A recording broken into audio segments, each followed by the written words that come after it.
Amy here from Revitalized RX. Did you know that we have to feel in order to heal?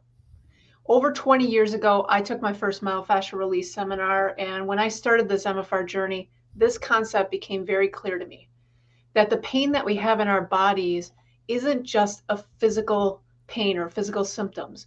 There typically is some form of emotional connection to that. So I am extremely excited to have one of my colleagues and friends, Cathy Covell, here with me today. We will be talking about myofascial release and going more into depth into the emotional component. Both of us will be sharing some experiences, as well as Cathy will share some of her experiences that she learned while working with John Barnes at one of his myofascial release clinics. So Cathy is a physical therapist and has been for over 25 years. 20 years of that has been specialized in myofascial release. Early on in her career, she did work at John's Treatment Center out in Pennsylvania. And then about 15 years ago, she opened her own clinic in northeastern Indiana called Motion for Life. She is also an author of 3 books, two of them being a guide to John Barnes' myofascial release, one a patient's guide, the other a therapist guide.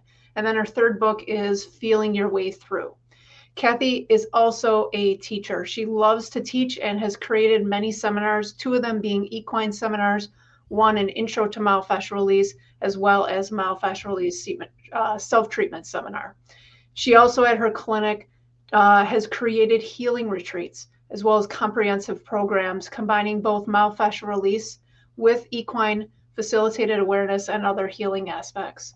Cathy is a nature lover and loves animals. She loves to travel, hike, horseback ride, and just about anything that will bring her into nature. So, welcome today, Cathy. Thank you, Amy. Thank you for having me here. So, you have been a teacher and therapist for over 20 years. Can you share with our listeners maybe a little bit more about who your typical clients are?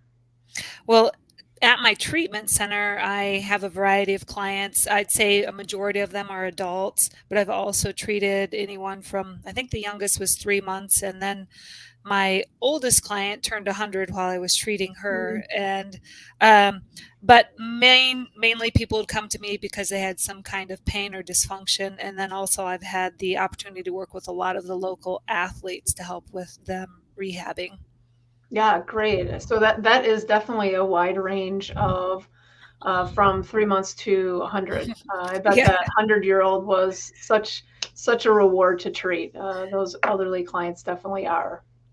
Yes, it's neat to see that, at any age when you do myofascial release, you can help people. Mhm. She was having a lot of pain and wanted to feel good on her 100th birthday, and so Oh, she was happy that she was able to do that. yeah, that's wonderful. So, as therapists, you know, and I know, we are always doing our own healing. I would love to maybe hear what a pivotal point was in your own journey, maybe touching base on something that you learned or you took away from this experience. Yeah, one of the biggest it was kind of early on. It was in the first couple of years, but I was at a seminar that John was teaching and we were doing a treatment, and I went into what's called an unwinding and had tissue memory come up. What had happened is 10 years earlier, my father had died Mhm. unexpectedly.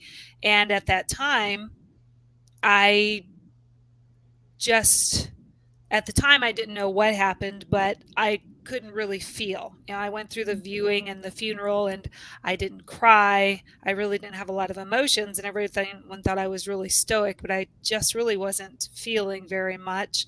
And during this unwinding, what happened is it took me back to that time, to the funeral. And this time, though, I felt everything. And while I was feeling the grief and the hurt and the anger and the sadness, all of it just kept coming up. And I had a wonderful partner. Her name is Sandy Hilton. And during that unwinding, she just let me keep feeling. And as I went into some of that really, really deep grief, it felt like it was never going to end. And as I went down through, I finally got to a point where it did end, and I got through to what I called the other side, Mm. and I felt so much lighter after I had let all of that out. And I remember I was exhausted, but I felt a lot lighter than I had before the Yeah. session before. And it was one that was very pivotal to show me the power of what healing could occur during myofascial release treatment. Yeah, and many of our viewers might be new to myofascial release, or they never maybe have heard of some of the concepts that we talk about. Can you maybe go through a quick overview or share with our listeners a little bit more on the concept of unwinding?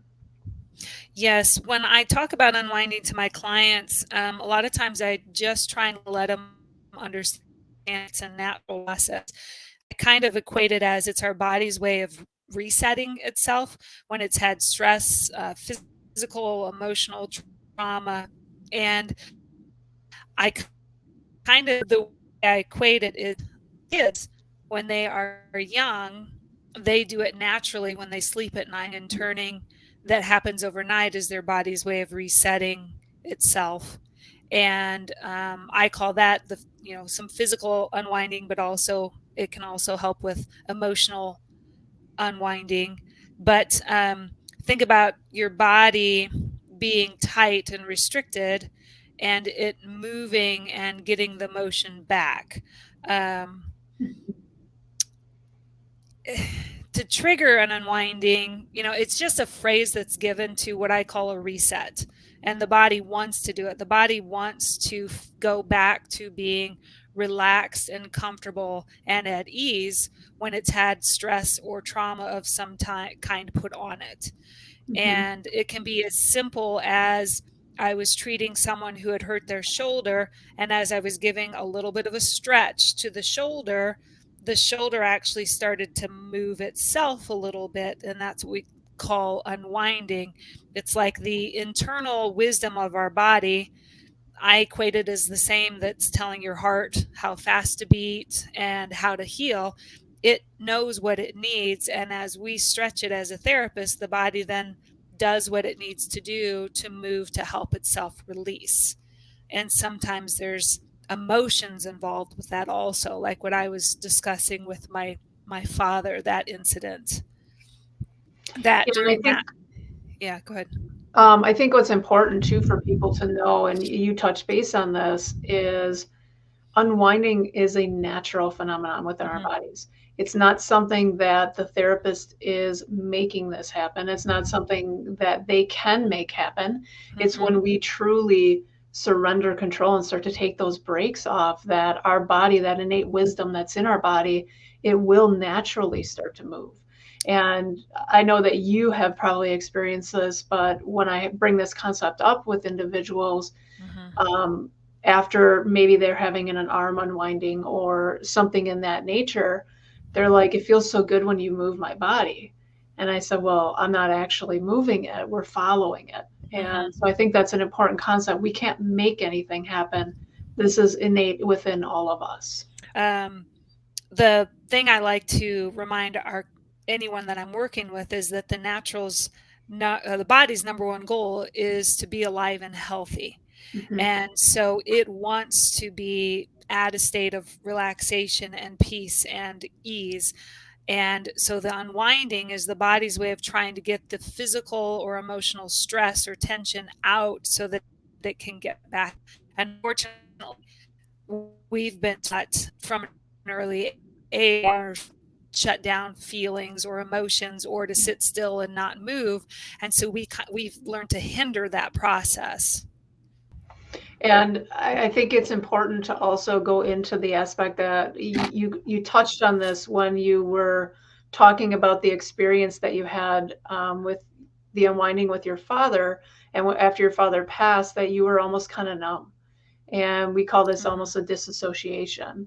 And that's what you had kind of described. And I think that so many of our clients don't realize that this has occurred for them, that they have numbed out or they have disassociated. But I think it's an important piece to address. When I started my myofascial journey 20 years ago, I would see people unwind. I would see them emote and express emotionally during their unwindings, but I could always remember myself saying, I'm fine. I don't need to do any of that. What I didn't realize at that moment was how disassociated I was and how I was really living on autopilot and not truly connected to my body. So, Cathy, I would ask you, what would you say are maybe some key things that you might notice in someone, or they might start to notice if they are in a state of disassociation or disconnected from their body? Yes, what I noticed is it was almost like I was separated from my life.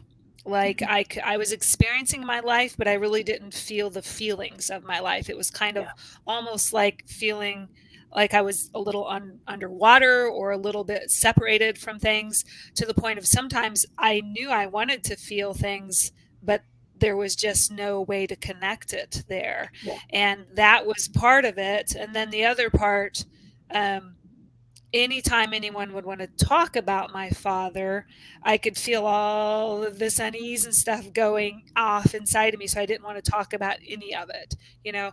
So there was a part of me that felt numb. I was either numb or I was almost feeling overwhelmed. It was like kind of both of the spectrums. There was not a middle ground there. Yeah. And, one of the things that I see a lot of times with my clients too, or even in myself, is just something that I'm aware of that I'm doing when I'm more in a disconnected or disassociated state. I may start running into a lot of things, Yes. countertops or doorways or things like that. Or I just feel like my mind isn't as clear. It's not as sharp. I tend to maybe be forgetting things or really feeling frazzled in my body. So that's a way that I kind of feel it in myself as well. Hmm. So you had also stated that you felt lighter, that you could also then, after you went through that experience, you could talk about your dad and it wouldn't maybe trigger a reaction or a response within yourself. I think this is an important thing to state to people is when we kind of go through and feel this lighter sensation and we don't have a reactive response anymore within our bodies, this is a way that we know that we have probably fully healed from that experience. If we're still feeling unease around certain people or certain environments or things that they say, we feel triggered, we want to avoid that experience. These are really important signs that we still do have healing to do around this. And I think that that's an important concept for people to understand. Yes, I think after I got done with that unwinding, there were so many things that were significant. Um, Prior to it, I did feel disassociated, more numb, more, disconnected from life, or I would have that other extreme where I'd be so triggered. And I definitely didn't want to talk about my father. I didn't want to feel any of that. And Yeah. after this experience, when which gave me the title of my book, The Feeling Your Way Through, Mm-hmm. because once I felt all the way through and got to that other side, I did feel lighter. I felt connected to life again. I could actually feel things, and I could talk about my dad and feel the love that I had Mm-hmm. connected with. Before, all I could feel was the hurt and the loss, because that's where I was kind of stuck in. And when I got through that and was able to grieve through and get to the other side, then I could feel more connected to life in general, and definitely could feel the love again that I had shared with my dad. And I feel like that's what happens, is so many people get stuck in the different traumas in life, and we start disassociating. We don't really feel, or we do things to try and numb ourselves, because all we can feel are the extremes. And when we can take the opportunity to heal, because so many people say, why would I want to feel that? Mm-hmm. When you take the opportunity to really feel it through, then you can return to more peace, more joy, more love, and more connection. Yeah, and I think if you can remember and keep that, that you can get to that point. I think that's an Hmm. important thing because when you're going through it, it can be scary. It can be uncomfortable. And again, why would we want to feel that?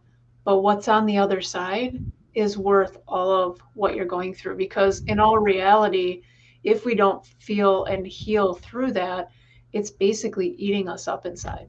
And that's Definitely. what a lot of our dis-ease is in our bodies, and a lot of the things that we develop in the future. Exactly. Yeah. So, what are 2 to 3 things that you feel every single client should know about maybe just in general the healing journey? Because we've both been on our own. I've shared some of mine before. I'd love to hear what yours are. Yeah, with my clinic and over the 20 years of teaching, what I really try and do is make sure that every client that comes into me feels like they can independently help themselves when they leave. Okay. And Yeah. so the first thing is to just letting people know that if you follow the principles, you'll get results. Yeah. Okay. And it's just going back to those basics of making sure you're engaging your body in a way that it can give to, that it's not too forceful, and Yeah. holding the time components. If they just follow those principles, then they will help their body to physically release and help the structure to release, and they will feel changes. Yeah. Um, the second thing is I want to try and help every person know how to find out where to treat. Yeah. You know, because so many people come in and they want me to tell them exactly what they need to do, and but if that's all I do, then they have to keep coming to me. And so I want them to know what, I keep saying everybody is different, Mhm. and they if I can teach them how to know where to treat themselves. Yeah. And quite simply, I just tell them move, Yeah. and feel what in their body doesn't feel like it's moving well, and treat it. And trying to help them realize that they know better than anyone else what may need to be treated. Um, and then the third thing is to play. Yeah. So many people that come to me are so afraid of doing something wrong or Mhm. doing it wrong. And I say, just play, like the movement, play, move how you've not moved in a while. Let your body move freely. Put a tool anywhere. It's not going to matter, and the more you let it be playful and go, well, let me try this, or well, how will it feel if I move it here and put the ball there or the tool here? And as it becomes more playful, that's what's going to help each person connect into their body more. Because Yeah. when we're trying so hard, we're coming more from our mind and trying to figure it out. Mhm. And when we're playing, we're connecting more and letting our body lead us. And that's what will really lead us to know what our bodies need. Yeah, I think that's one of the hardest concepts for them because um, they intellectually are like, well, I need to do this and I need to do it this way. And there is no right or wrong. It's really how is your body responding? And just, I use the concept of listening and honoring to the body and just Mhm. making sure that when you are playing and when you are doing these things, if the body's not responding as we would want it to or you would expect it to, then just come out of it and do something different. There really is no right or wrong to that. So during healing, so many of us just focus on that physical aspect.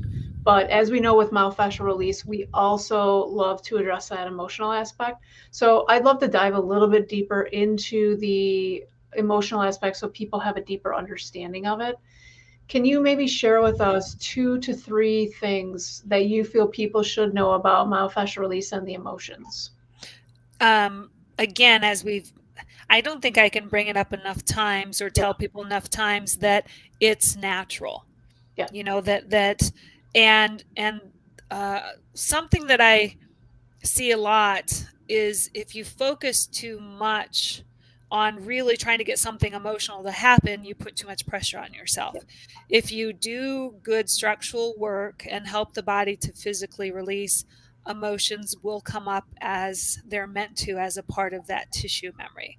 yeah, So again, that it's natural, that your body wants these things to release so that it can go back to feeling peaceful and calm.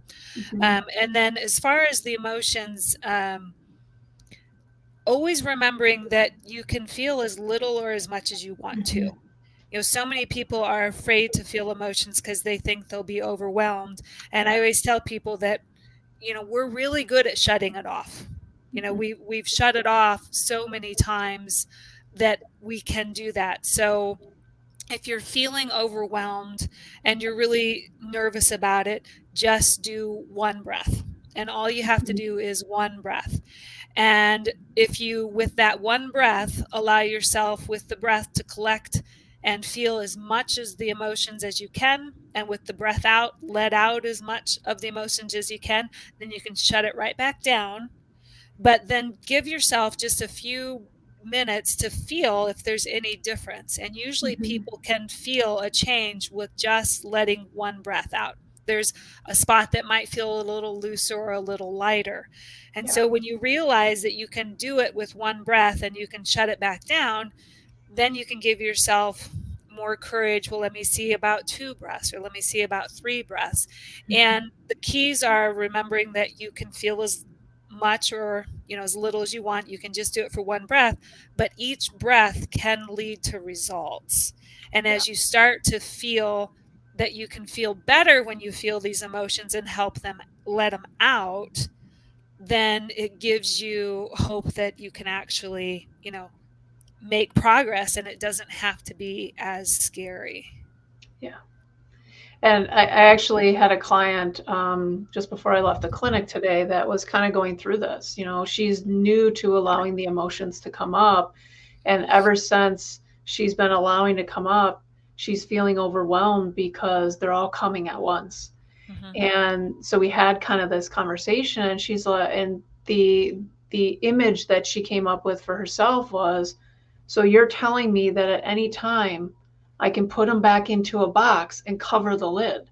Mm-hmm. And then whenever I need to and want to, I can uncover the lid and allow myself to feel it. I said, absolutely. You can do it as much or as little as you want to. And I think that's the thing that people need to know is chip away at it. It's Yeah. not all at once because it will be too overwhelming for the body. Do it in bits and pieces. And if you need to take a break, absolutely take a break for a little bit because it can be, as you felt, it was exhausting when you went Mm-hmm. through what you went through with your dad, but then later on is when that peace and that other sensations came. Mm-hmm. Yeah, and I like the lids and things like that. Yeah. And a lot of times I'll tell my clients, because I know at first I used to think of it like a big safe with a huge door that I'd have to shut. Mm-hmm. And then when I made it easier, I just imagined it like window blinds, where I Mm-hmm. could just turn it a little, but it was Close it. easy. But I Yeah. didn't have it have to be such a hard thing to open and a hard thing to close. It could just Yeah. be really easy and quick. Yep. Yeah. And that safe, I'm sure that felt like a whole heck of a lot of work. Yeah, it did. And hard to Yeah. access and hard to want to Yes. go into. Yeah, Yeah. well, in my book, Feeling Your Way Through, I tried to come up with the easiest concepts possible, because in there I realized, well, in my healing process, I really tried to make things hard. I thought it had to be really hard. I thought feeling emotions had to be hard, going into them had to be hard. And I realized through my process that the simpler and easier that I can make it, the better the results that happen. And it it doesn't have to be so hard. And I would literally remind myself in sessions and remind others in their session to say to myself before I went in there, I'm open for this to be as easy as a process as possible. Yeah. And that really helped too. And I remember one of those instances for my own personal journey. I was actually at the Women's Health Seminar and with a really great partner, and I had been resisting fighting something for a while because it was really scary. And something inside me just said, just go there for just a bit. And I brought my full awareness into it. And then I just started laughing uncontrollably. And the therapist is like, what is going on? I said, are you kidding me? And I used a little bit more vulgar words, but I said, are you kidding me? I have been fighting this for years, and literally it was 1 second. Mm-hmm. So you honestly never know Mm-hmm. what is there, how long it will take. It could just be 1 second that you need to feel that sensation, and Mm-hmm. then poof, it's gone. Yep.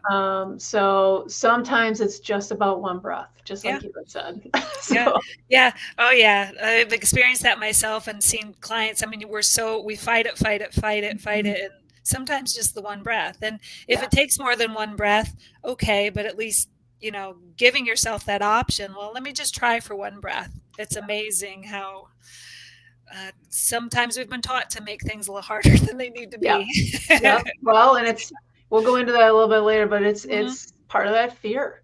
Oh, yeah. That's a big part of it. So, well, let's dive a little bit further into the tissue memory aspect.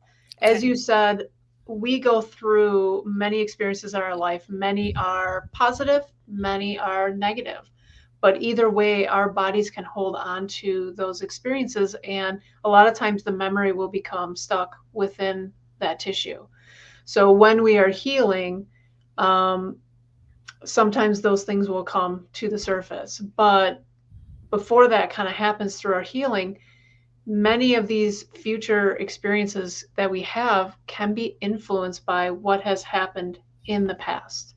So this may be occurring at more of a subconscious level for us. We may not even be aware of it. So I want to kind of give an example of that. And if Cathy wants to give any, I would love to hear them as well. Let's say someone as a child, someone says something to that child, but the child takes it on as their truth. They develop a belief surrounding it. Maybe they were told or had the feeling that they weren't good enough. And so moving forward into their adult self as they're going through life, maybe something triggered that memory, but they might not be aware of that memory. Maybe it just triggered, there was a smell or there was someone acting like that person that said that to them. And all of a sudden now their body is reacting. Their body is remembering what was happening. They're feeling uncomfortable. They immediately may go back into that space of not feeling good enough. They may become irritable or reactive with others, but they're not truly really understanding why this is happening to them. So, as Cathy had stated with what she went through with her dad, we have to allow ourselves to go back and kind of feel those feelings of not being good enough and be able to heal surrounding that. So, Cathy giving her example of what she went through with her dad was a perfect example of this. But I kind of wanted to give something more on a possibly an emotional response that someone may have. Do you have any other thoughts on that at all? Um, Kind of, like we talked about the unwinding and things, and I don't think I didn't touch on what might trigger an unwinding. Mm-hmm. Like you have said, it can literally, a tissue memory response can be triggered by smell, by Yeah. taste, by sight. Okay. Um, just like I always use the example, if you've ever had the flu, and the Mm-hmm. next time you smell or taste what you ate before you had the flu, you might physically have a response Yes. to that. And almost everyone has had that kind of a response. And so it makes it normal to them. Yeah. Okay. And so touch is also another way that that it can be triggered. So with the myofascial release, you can find that physical place where it may be stored and help release that, and that may trigger an unwinding. But these emotional aspects, most of us don't understand why they're happening. um, so with the tissue memory happening, like you were talking about emotionally, there was a young child that I was treating that would just go into rage to the Mm-hmm. point where he was actually hurting other people.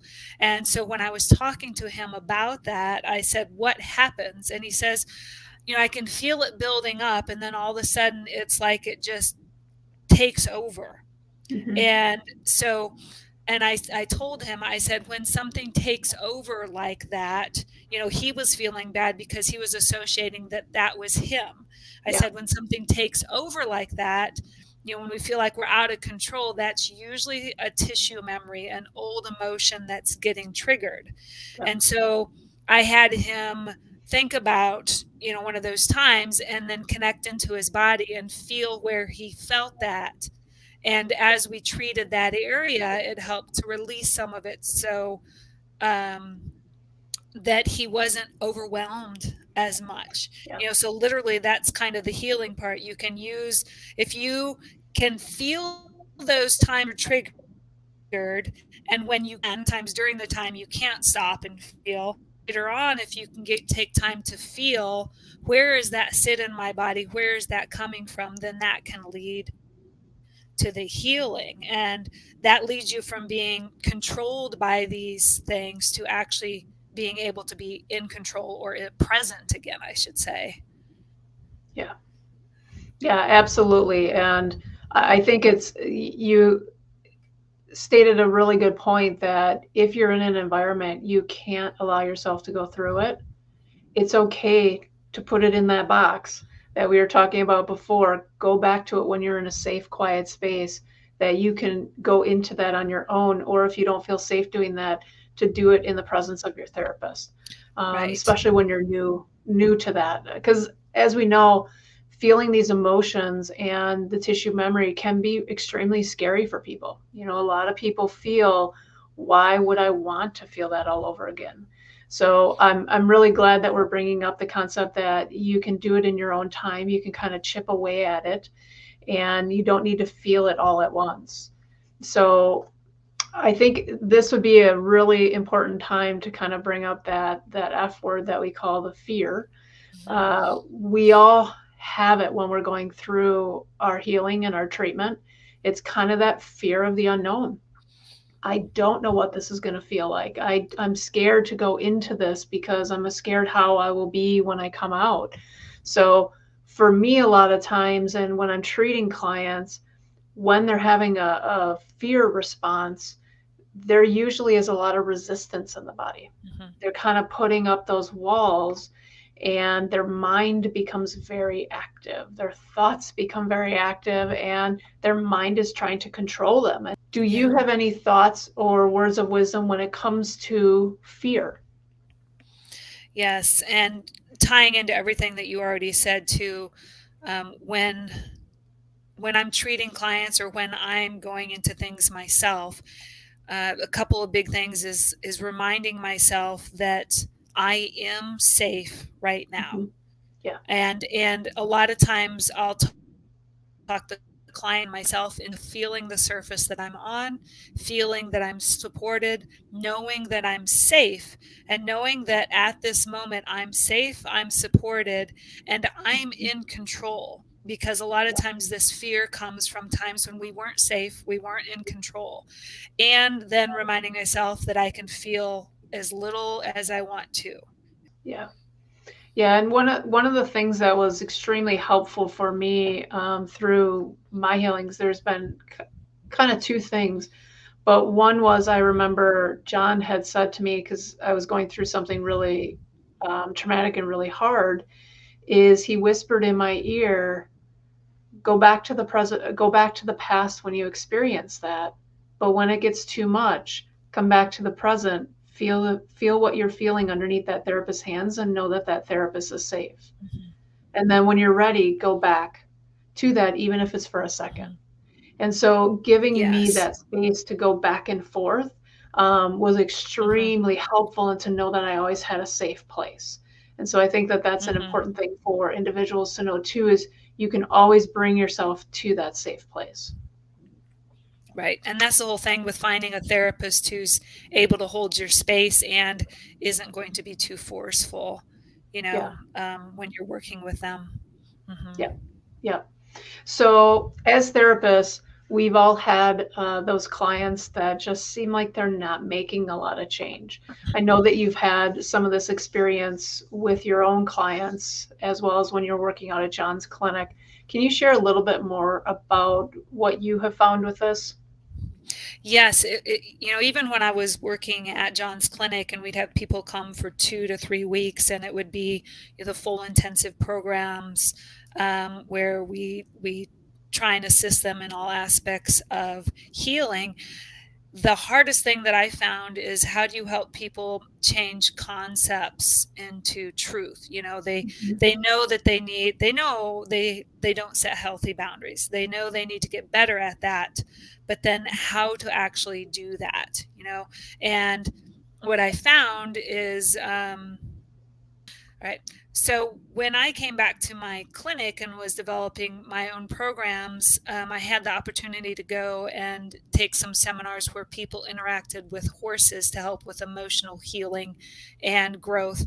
And what was interesting is that seemed to really help bridge that gap, Mhm. because when I have people work with horses and they're working on boundaries, and they get in there with a horse, and a horse is literally trying to pick them up by the coat and showing them that they need to set boundaries. They can't look at the horse and just think it's the horse's opinion, where if Mhm. I, as a human, told them you're not very good at setting boundaries, they just say, well, that's just your concept of me. And so when they're working with a horse and they learn how to set a boundary, it changes the concept into a truth. Okay, Mhm. they get the feel of what it feels like to set a healthy boundary. And that's a whole like 2 hour session discussion itself, what Yeah. all that entails. But what I could see is, once people get the feel of a truth, when it's no longer just a concept, then they can take that feeling with them into every other relationship.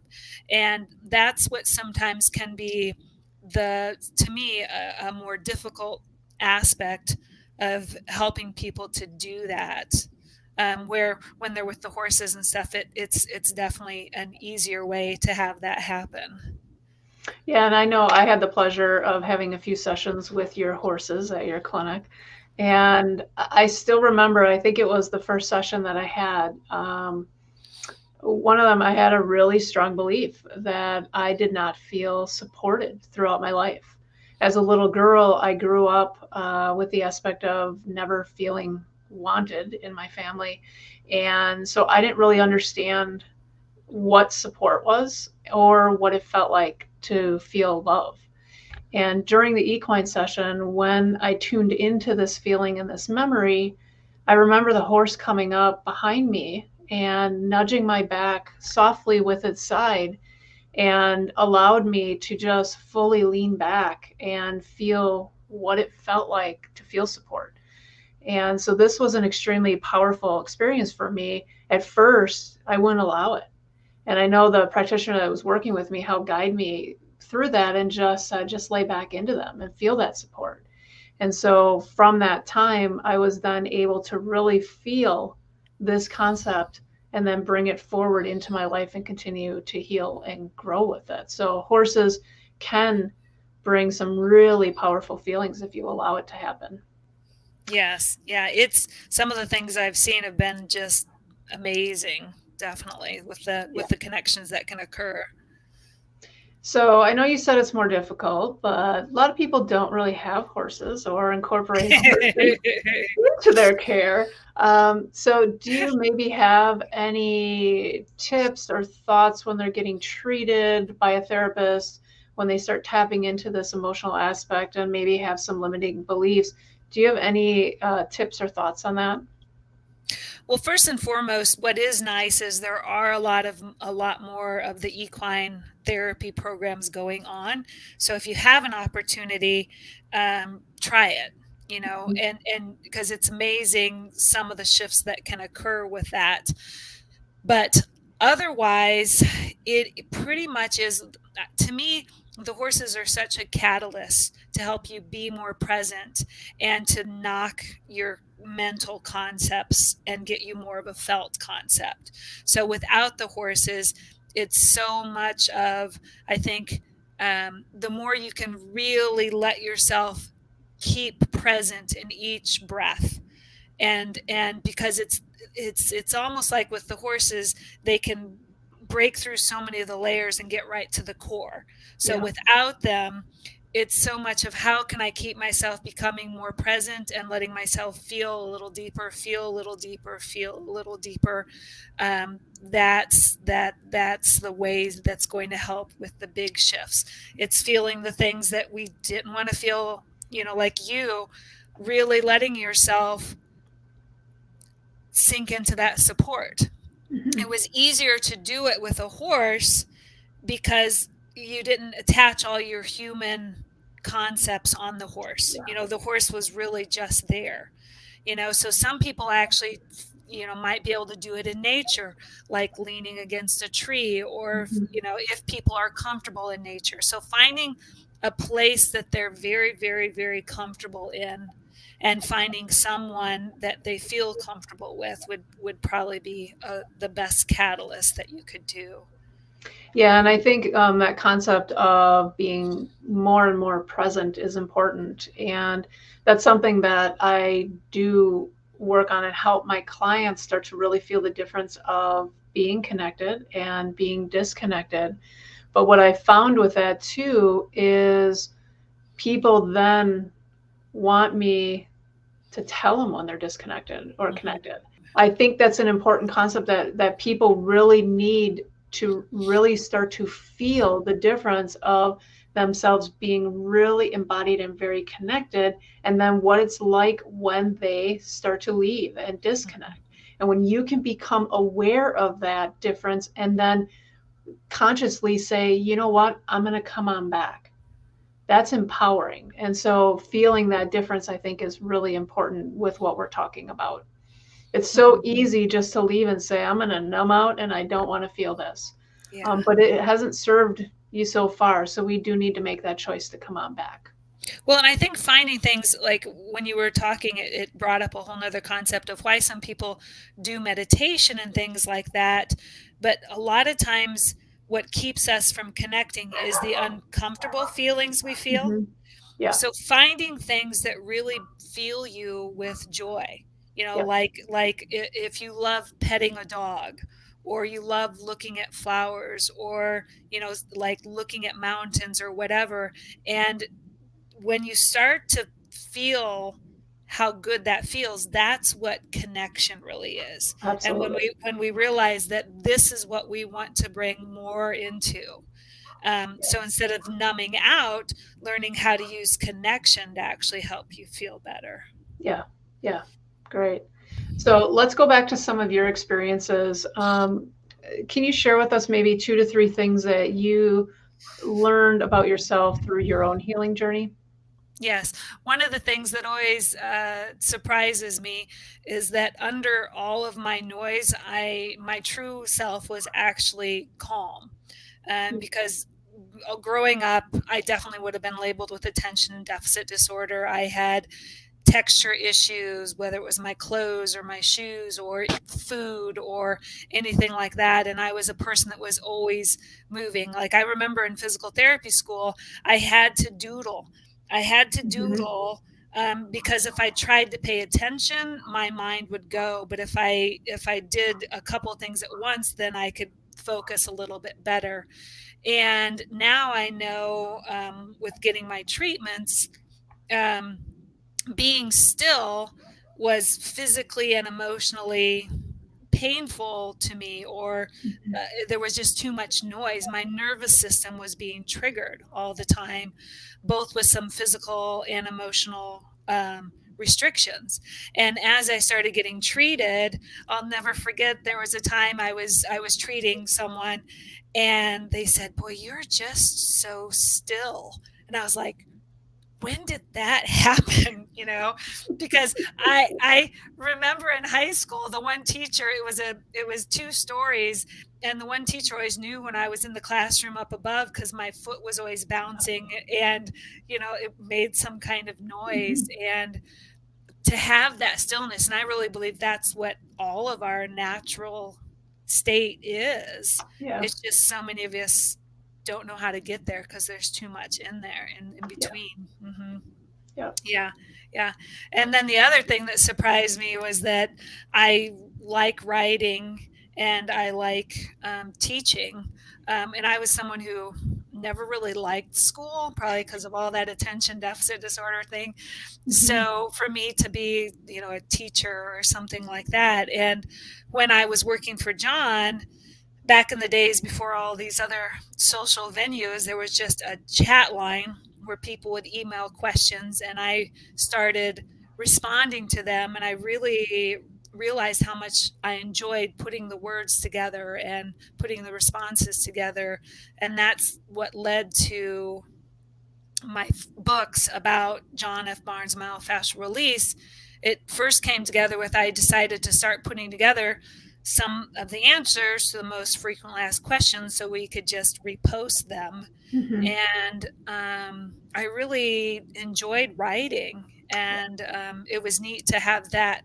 I think it was all aspects of, you know, when during the healing process, more of my creativity started to come to the surface. Yeah. And the same thing evolved with developing some of the equine seminars and the workshops and things like that. That just kind of started on a lot of people kept asking about the equine seminar. And at the time, the person who had been teaching it for quite a while was taking a break, Tamara. And so I asked John if I could start teaching an equine seminar. And he said, that would be okay. And all of a sudden, here I was getting ready to teach. And I really thought to myself, what am I doing? And I loved it. I loved teaching the Yeah. seminar. And it just then developed from there, a lot of the different workshops and things like that. I really enjoy doing that. Yeah. Absolutely. And these are so wonderful. And I will be sharing links to Cathy's books as well as her contact info in the description.